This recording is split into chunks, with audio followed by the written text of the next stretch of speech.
avait aussi Saint-Domingue en République dominicaine. Je dis il y avait parce que depuis quelques jours, ces plages sont envahies par des tonnes de plastique rejetés par la mer. Et autant vous dire que ce n'est pas de la faute des poissons. Guillemette à l'art. Saint-Domingue, ses plages dorées, son eau étincelante. Mais derrière cette image de carte postale vantée par l'Office du tourisme, se cache un désastre écologique.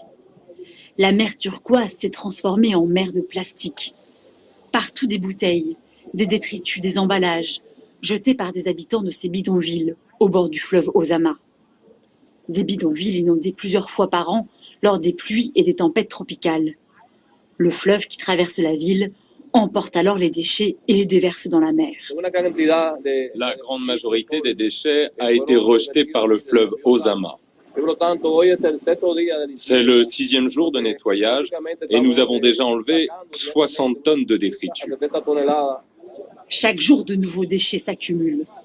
Plus de 500 volontaires participent à ces opérations de nettoyage, car cette pollution ne menace pas seulement l'image de l'île et son tourisme, elle est surtout dangereuse pour l'environnement. Cette grande quantité de composants toxiques, de plastique et de métaux rend les espèces malades.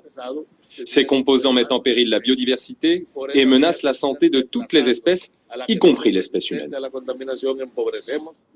Un phénomène loin d'être isolé, comme ici, au large du Honduras. Dans plusieurs endroits du monde, de gigantesques amas de détritus flottent à la surface des océans. L'équivalent d'une surface grande comme 6 fois la France. On l'appelle le 7e continent de plastique.